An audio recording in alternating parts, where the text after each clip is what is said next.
And good evening. I'm Ellison Barber in for Tom Llamas. Tonight, the very real impact of the government shutdown spreading through airports across the country. As we come on the air, Nashville International and Chicago O'Hare both experiencing delays as a result of an air traffic controller shortage. The two join a growing list that includes Dallas and Houston. It comes after that stunning moment in Burbank overnight, the airport's control tower going dark for roughly 6 hours because they did not have enough controllers to staff it. Officials warning tonight this could be just the beginning. Delays also possible in Albuquerque, Boston, Indianapolis, and Philadelphia. Air traffic controllers are said to have one of the most stressful jobs in the world, even in the best of times. But soon they could be forced to do it all without pay if the government remains shut down. Now reports more and more of them are calling out sick. And for those government workers who have been furloughed, an ominous warning from the White House. President Trump suggesting today they may not get back pay when the government opens, despite a law requiring it. NBC's Tom Costello is in Washington for us tonight and leads us off. Tonight, Nashville and Chicago are the late-breaking airports dealing with delays due to a shortage of controllers. The FAA warning that Philadelphia, Indianapolis, Albuquerque, Dallas, Houston, and Boston could also be affected, all fueling concern that what happened in Burbank could soon spread. Everything in the tower is closed. You have to call the 800 line. With no controllers in the tower, pilots had to call San Diego controllers as delays quickly grew.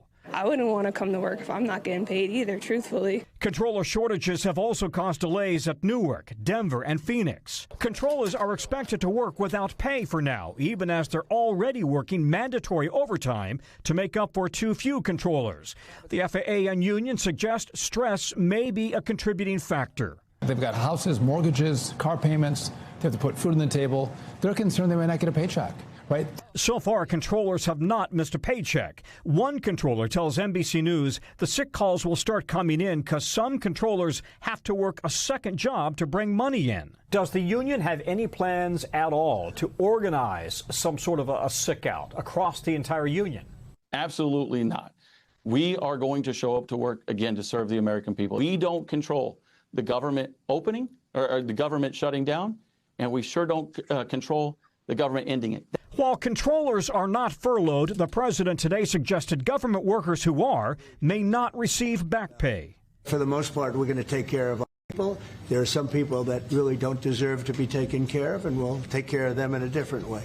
But a 2019 law requires that anybody in a government worker furloughed receives back pay. Separately, it is illegal for air traffic controllers to go on strike. So we're going to be watching very closely. If they start missing paychecks, might the sick calls increase, and therefore might the delays also increase as well? Allison, back to you. Tom Costello, thank you. Now to our other major headline, dangerous flash floods in the south. Parts of the Louisville area submerged. First responders rescuing drivers left stranded as the waters there quickly rose. NBC News meteorologist Bill Cairns has more.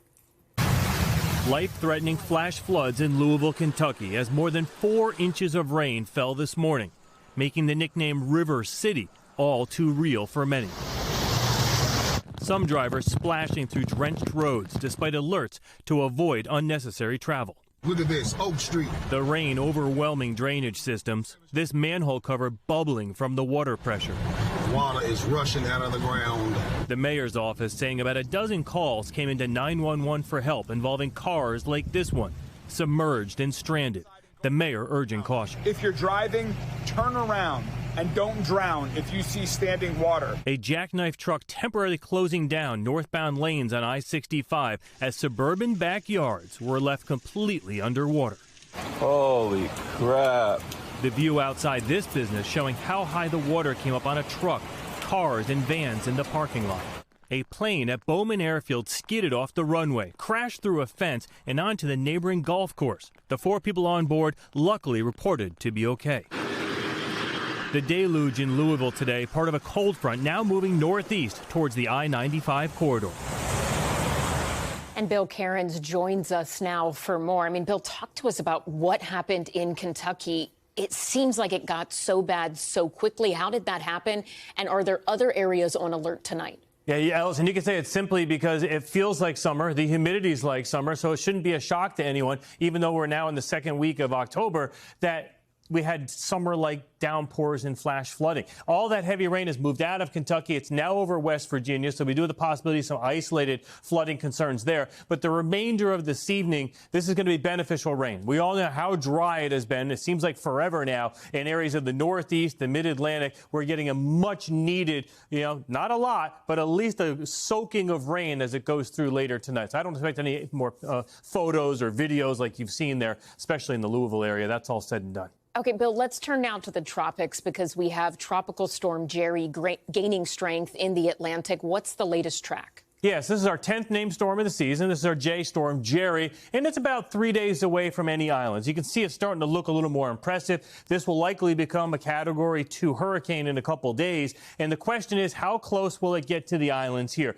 Puerto Rico, the Virgin Islands. Right now, you're not in that cone of uncertainty, and I wish I could say, you look safe. It's going to be close, but you're going to be safe. But just a few of our computer models are still very close to Puerto Rico and the Virgin Islands. Majority of them are not, so this is the outlier solution.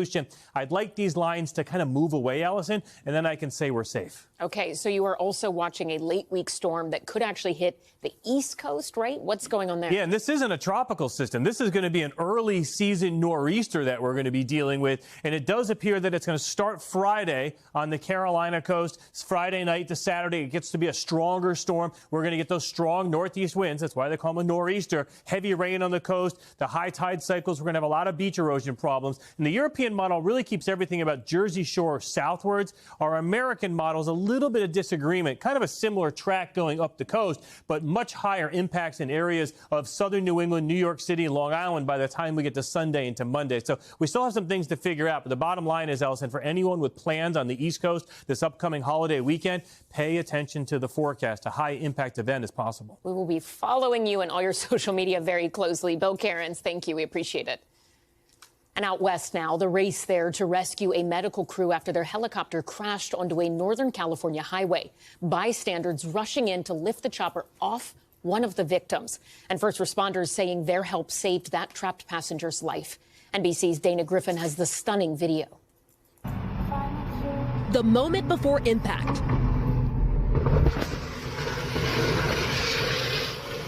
This medical helicopter comes crashing down Monday night on a busy Sacramento highway.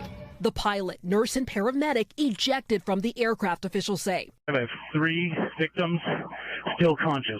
One victim pinned underneath. We held it for several minutes so the first responder could get the person out. Video shows a heroic effort as several bystanders jump in to help. And how were they able to get the helicopter off this woman?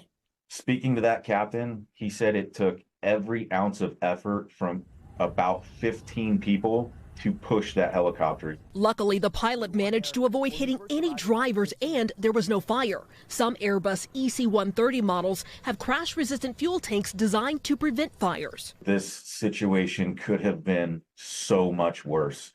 Officials say all 3 victims are expected to survive. And in this heart-stopping moment, gratitude for the bystanders turned heroes. Wow. And Dana Griffin joins me now. I mean, Dana, seeing that video, it's horrific. It's also one that you look at and you think, wow, it feels like this could have been so much worse. Is it surprising to people you've spoken to that helicopter didn't just burst into flames on impact? Absolutely. Everyone is just surprised that no one else was hurt, including the drivers, and the people on board survived. And one reason for that, Ellison, we just confirmed with the parent company of the Reach Airbus of the Reach Air Medical Service. They tell us that this specific helicopter did in fact have that crash-resistant fuel tank. And so that's designed to prevent fuel leaks so that the chopper doesn't go up in flames. And that may have also spared lives here. And also the fire captain tells me that if this aircraft were to catch fire, it would have been a major challenge trying to get air or to get water to that scene, because unlike, neighborhoods, highways don't have the fire hydrants. So they would have had to shuttle water, and there was already backed up traffic. That's why they couldn't get that heavy equipment in to lift the helicopter. So you have those 15 bystanders rushing in to try to lift the helicopter. So considering this to be a pretty jarring, tragic incident, it was everything that could have gone right in the situation really did. Wow, and just so amazing to see those people stepping in to help. NBC's Dana Griffin in Los Angeles. Thank you. Next tonight, the heated hearing on Capitol Hill. Attorney General Pam Bondi grilled by Senate Democrats over the Epstein case, the James Comey indictment, and a whole lot more. NBC's Kelly O'Donnell following it all for us. Attorney General Pam Bondi, combative in today's hearing. Don't call me a liar. Frequently clashing with Senate Democrats. Don't you ever challenge my integrity. A key issue? Whether political independence or political interference guides decisions at the Department of Justice. I am not going to discuss any internal conversations with the White House with you. Illinois Democrat Dick Durbin pressed on the legal rationale for deploying National Guard in American cities. What's the secret? Why do you want to keep this secret? The American people don't know the rationale behind the deployment of National Guard troops in my state. They're working to protect you. I wish you loved Chicago as much as you hate President Trump. On display, a poster-sized version of President Trump's social media message imploring Bondi to investigate his perceived enemies. 5 days later, former FBI Director James Comey was indicted. Bondi defended the process. So you are unwilling to tell this committee about conversations with the White House. James Comey was indicted by one of the most liberal grand juries in the United States. Bondi rebuffed questions about the Jeffrey Epstein case and whether any photos of President Trump, who knew Epstein, are in government files. Yeah, you're grilling me on President Trump and some photograph with Epstein? Come on. Republicans urge Bondi to investigate why the FBI, during the Biden era, obtained phone records of several GOP senators as part of a January 6th probe. And separately, the Attorney General pledged to make a public report on left-wing political violence. Ellison? Kelly O'Donnell, thank you. Now to the new numbers from the southern border. Illegal crossings plummeting to record lows during the second Trump administration, falling to the lowest level in 55 years. But across the border in Mexico, some asylum seekers now fearful, saying they have nowhere else to go. NBC's Julia Ainsley has the new reporting. Tonight, new numbers showing the dramatic change at the border. We've got the most controlled border we've ever had in the history, and in my lifetime in the Border Patrol. In Eagle Pass, Texas, during the Biden administration, more than 2,000 migrants crossed into the U.S. in a single day. But now, under President Trump's policies, officers encounter just 20 migrants a day here. Tonight, DHS touting the lowest number of illegal border crossings since 1970. And Border Patrol Chief Mike Banks tells us they'll expand the 1 mile of defensive buoys on the Rio Grande. We've got about 500 miles identified across the entire Texas border where we're going to place these in the river. Is this the new wall? It's defense in depth. We were here 2 years ago where migrants used to carry children on their backs to get across this river and cut through this barbed wire to get to the United States. They would see hundreds, even thousands a day in this very spot. But today, it's silent. North in Del Rio, border residents telling us they're thrilled crossings are down. We want our community back normal. Border security a major factor in 2 majority Latino districts, Eagle Pass and Del Rio, voting red last November.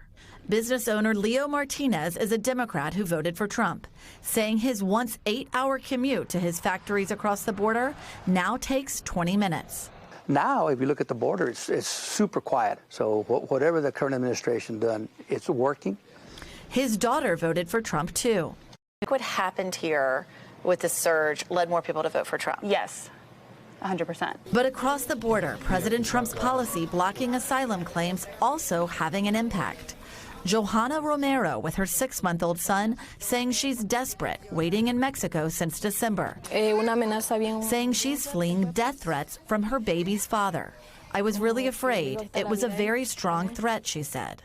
And Ellison, those policies that we talked about that ban asylum seekers from crossing the southern border are being challenged in court. In fact, they're due to go before an appellate court in November. I talked to some of the lawyers who are challenging the Trump administration. They called the policy extreme and say that it does not allow people who might have the right to claim asylum in the United States to even get a basic screening.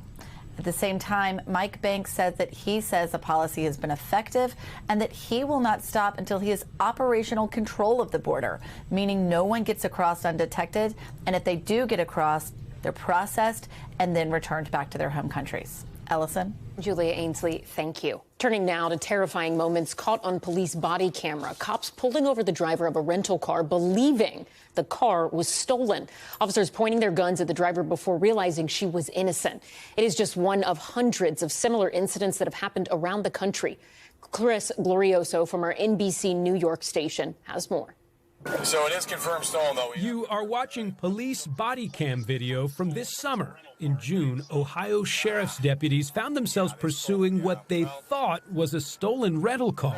The plate is confirmed stolen, but it's a rental car thing. After running the New York plate, they pulled the driver over, and with adrenaline flowing, they drew their guns. You can see this one here and this one here. Driver!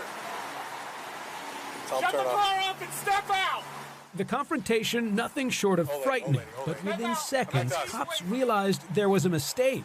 This driver was no criminal, and this vehicle was not stolen. I'm so scared. You're okay. It's okay. We're going to figure it out. The driver in this video, who is also a friend of a News 4 producer, asked we conceal her identity because she used a corporate discount to rent the car from Avis and wants to keep her employer out of the story.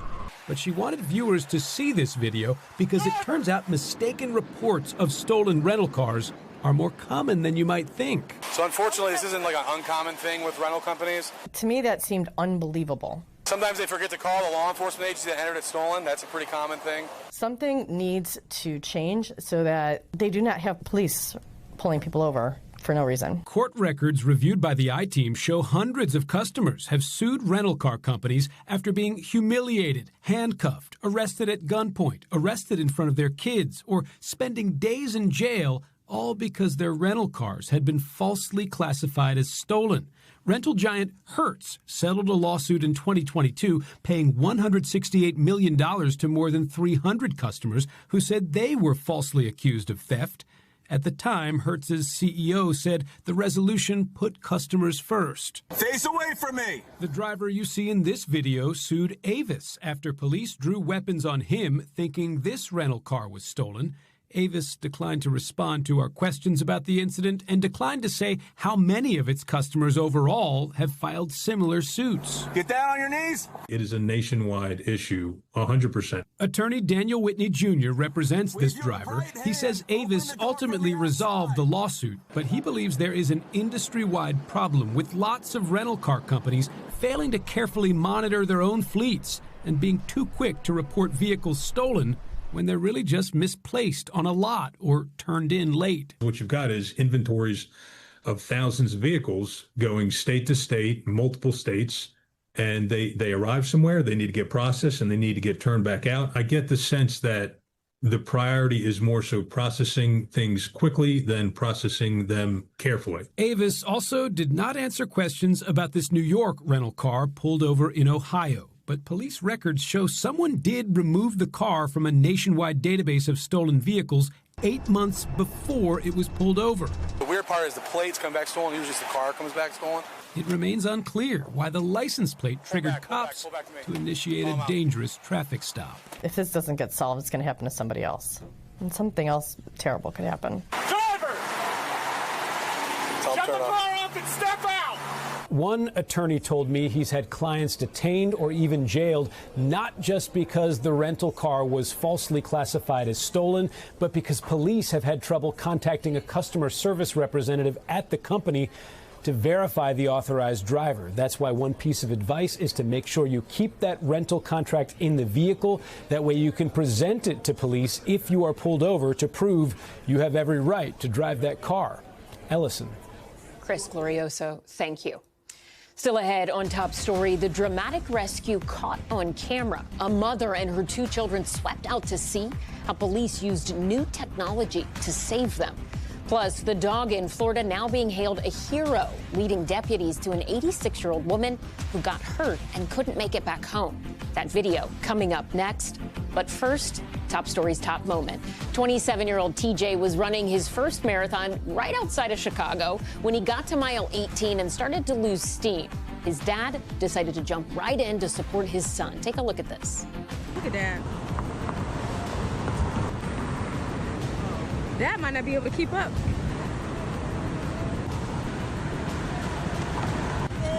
Hey, you did high rock. You did high rock. You can do anything. Dad was keeping up all right. You see here a younger picture of TJ running with his dad. Now they have a memory the whole family says they will not forget. Stay with us. More news on the way.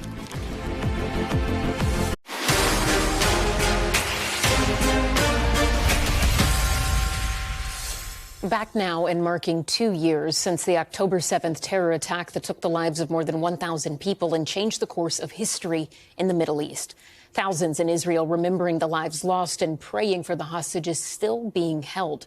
Today's somber vigils coming at a pivotal time for negotiations as both sides push to end a brutal war that has left more than 60,000 Palestinians dead. Our Richard Engel is in the region with the latest. Across Israel today, remembrances and memorials.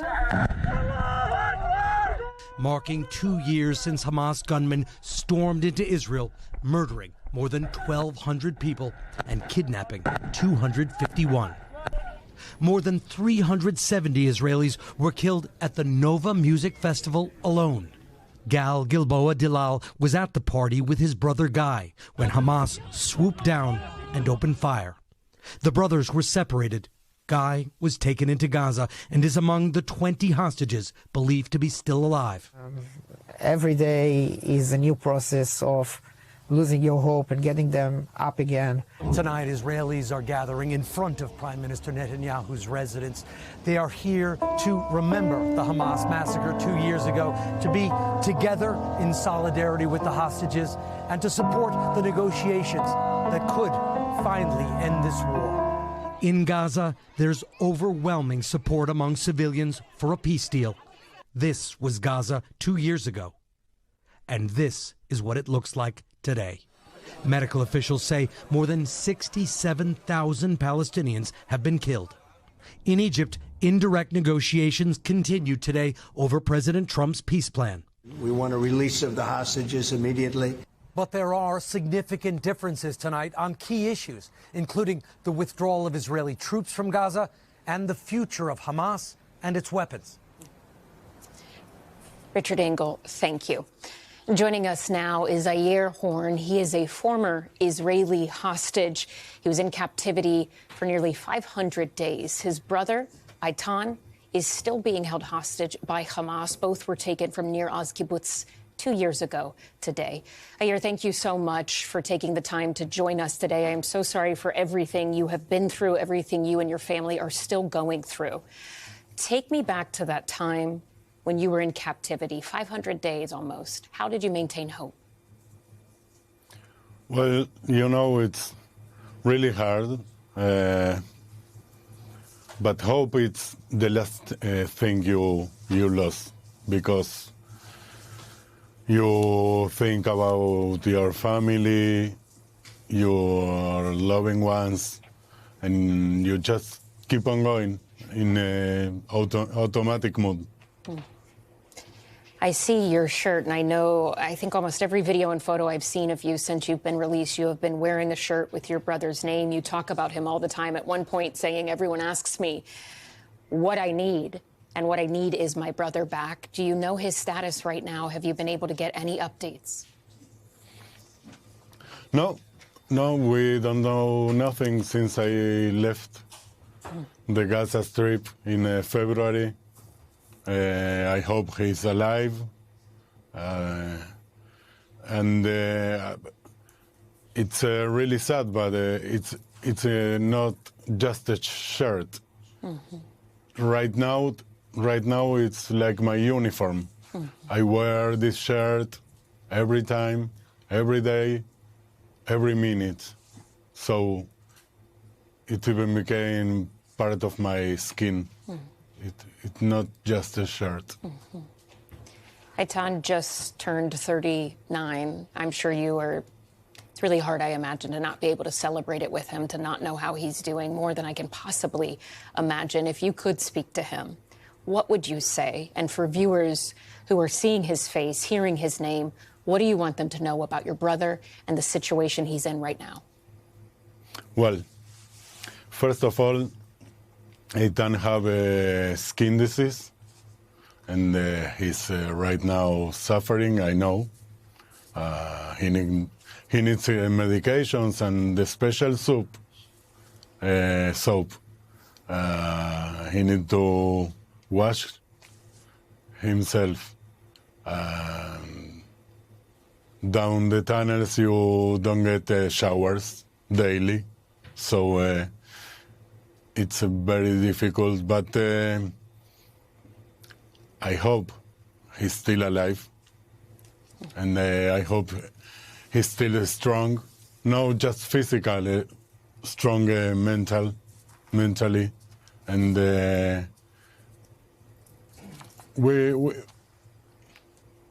we hope also that this nightmare get to the end. Are you hopeful right now, Yair, that your brother will soon be home and that these negotiations will actually work? Yes. That's the only thing that I have. Hope and believe and keep on going. That's what we have, and keep on advocate until this nightmare will end. It's not just Eitan. There are another 47 hostages. It's been 2 years. It's just crazy. It's really crazy. 2 years. As leaders from the United States, Israel, and around the world meet, what is your message to them as a survivor and also as a family member of someone still in captivity? Well, I think war is madness. And after 2 years, it's really time to end this madness, end this nightmare, and maybe we start to reheal ourselves, our country, all the society. But it's not just Israel or Palestine. It's all the world. We need to stop the war. We need peace. We need to coexist. Yair Horn, thank you for your time tonight. I am so sorry for all that you have endured, and I hope so soon we can talk to you when your brother is back home with you and safe. Thank you for sharing your story, your family's story with us tonight. We really appreciate it. Thank you for having me. Now to Top Stories news feed, and we start with the price of gold surpassing $4,000 for the first time ever. The precious minerals futures trading at a record high as the U.S. government shutdown continues. Gold has continued to rise as the U.S. dollar weakens and inflation persists. Historically uncertain economic times have caused the cost of gold to rise as investors seek a safe place to secure their money. National Guard troops have arrived in the Chicago area as Illinois seeks to block their deployment. Soldiers were seen at a military base 50 miles outside the city. Lawyers for the Trump administration reported that troops from Texas were headed north on Monday and that they were, quote, to be in position Tuesday or Wednesday.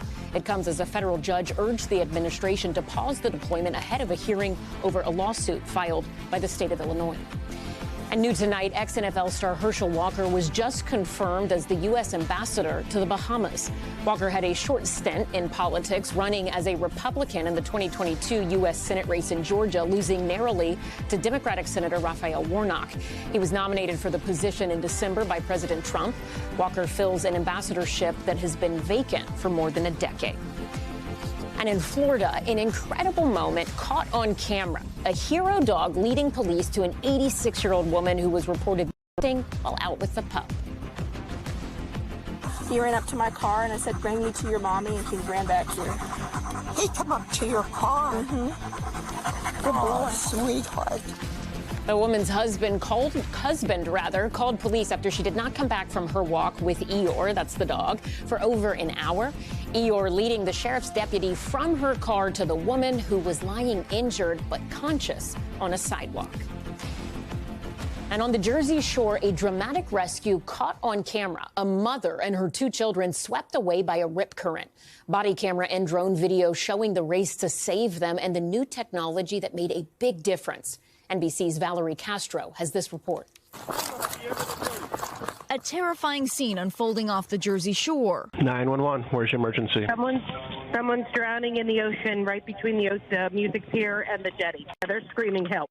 I got a visual on 4. One more going in. First responders scrambling to save a mother and her 2 children swept away by a rip current Sunday afternoon. They're coming, they're coming. Police body cam and drone footage capturing the adrenaline-filled rescue. It only takes a second for the current to take you right out. The drone not only giving a bird's eye view, but dropping a flotation device into the water. And I towed him in kind of on an angle because you don't want to go directly against the current. With the beach unguarded this time of the year, every second counted. Multiple crews hitting the water to rescue the Pennsylvania family, pulling them back to shore. I know, everyone's accounted for. They're making their way out of the water. The heart-pounding rescue in Ocean City coming just months after another dramatic drone save, this one on a Florida beach. Oh my God. A fisherman using his personal drone to drop a flotation device to a teen trapped in a rip current. She survived. A powerful reminder that drones are quickly becoming tools of life-saving technology on the water. Back in Ocean City, police saying the mother and kids were treated at a hospital and are expected to be okay. She was super appreciative, out of breath. Out of breath, but tonight, out of danger. And Valerie Castro joins us now on set. I mean, Valerie, you touched on it, but drones really have become this vital rescue tool. How else are they being used? Well, they've become a way to quickly assess really any emergency situation, and thermal drones have been used in several documented cases to find children missing in densely wooded areas. They have a heat-seeking option that they can use, and they've also been used to even find people that have been swept away by avalanche. Really numerous applications. NBC's Valerie Castro, thank you. Turning overseas now to top stories Global Watch, and we begin in Madrid, where part of a 5-story building collapsed today. Authorities say at least 3 construction workers are hurt and 4 others are missing. You can see the outside of the building wrapped in green tarp. It stayed intact as the upper floors caved in, a cloud of dust enveloping nearby streets. No word yet on what caused the collapse. And officials in Ecuador are saying 5 people were detained after an attack on President Daniel Noboa's car. There you can see crowds of protesters hurling rocks at his car, some of them shattering windows. A top minister saying that the vehicle also had signs of bullet damage. The president apparently was not hurt. This comes amid a wave of protest across the country over the government ending a subsidy on diesel fuel.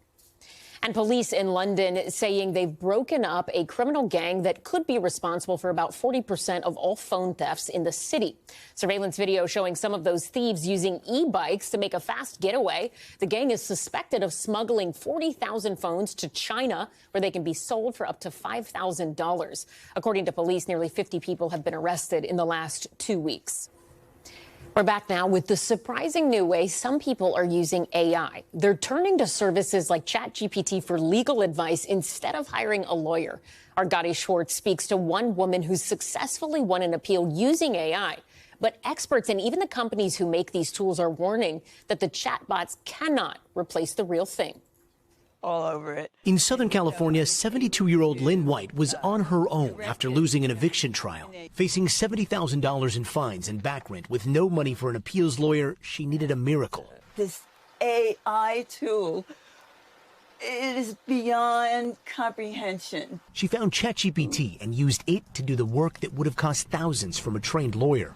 It was very helpful. It pointed me to the statutes. At what point did you stop using a lawyer and just start using AI?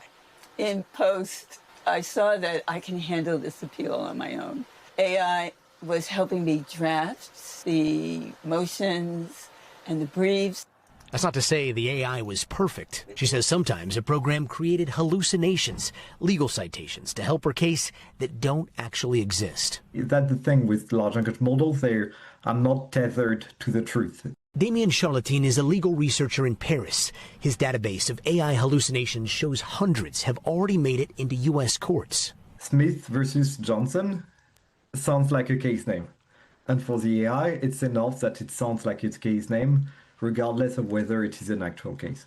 Then Lynn showed us her hacks to avoid hallucinations, pitting AI engines like Perplexity against ChatGPT. We're in ChatGPT right now. It uses this case as a citation, and then I would go over to Perplexity. So you're using one AI to fact check another AI? I am. In the terms of service for the AI program she uses, it states they should not be used as substitutes for a qualified professional, but Lynn is a believer. If it wasn't for ChatGPT, I would have given up. And in her case, that virtual legal assistant had a real Perry Mason moment. What was the outcome? The outcome was good for me, bad for the plaintiff. Do you think you could have done it without AI? Absolutely not. Armed only with arguments shaped by AI, Lynn notching a win. The judgment against her overturned for now. Did it feel like David and Goliath? It does feel like David and Goliath, except AI is a slingshot. And Gotti Schwartz joins us now from Los Angeles. What a fascinating story, Gotti. Some lawyers you've spoken to, though, they have said they're even, or they have at least considered using ChatGPT themselves, right? Oh, yeah. There's so many people in the legal profession are using this. We've spoken to state Supreme Court justices that are also using this to help sort through and analyze some of the cases. ChatGPT and AI, they have transformed legal work from research to analyzing contracts to generating templates to even keeping track of scheduling for files. A Reuters study found AI tools currently being used by law professionals could save lawyers somewhere around 240 hours a year. But even among lawyers who use AI often, Reuters also says that 83% say that having AI give legal advice to clients would be inappropriate.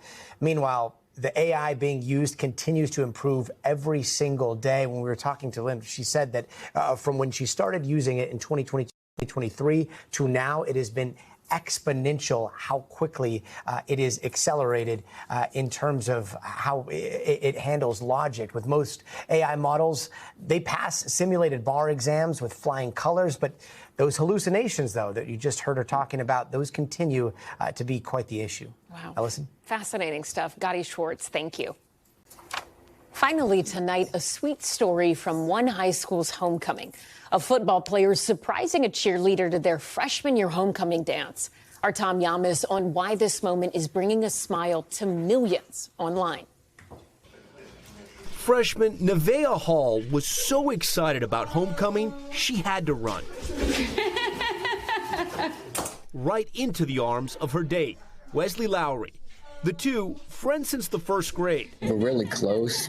Like, she says that I'm her boyfriend, and because we got so close, I just really want to keep the friendship. So tell me how you got the idea to invite her to homecoming. Well, this would be her first time at like a homecoming function, and I just wanted to give her a night to remember. So after a game, Wesley, a wide receiver on the Cassville High School football team, carried a sign and surprised Nevaeh, who was with her cheerleading squad. Nevaeh, what did you think when Wesley asked you to homecoming? What you think, baby? Were you happy? Yes. You excited? Yes. Yes. Stephen, what did you think? Oh, I thought it was a very nice young man to do that. Anything that puts a tear in my daughter's eye out of happiness, it really means a lot to me. The videos going viral on social media. One person posting, "Your mom raised a great guy." Wesley, what have you learned from being friends with Nevaeh for so long? That Nevaeh is a very loving and caring person, and she'll do almost anything to keep a friendship. A lasting friendship, giving us all a reason to smile. And our thanks to Tom for that story. And thank you at home so much for watching. I'm Ellison Barber in New York. Stay right there. More news is on the way.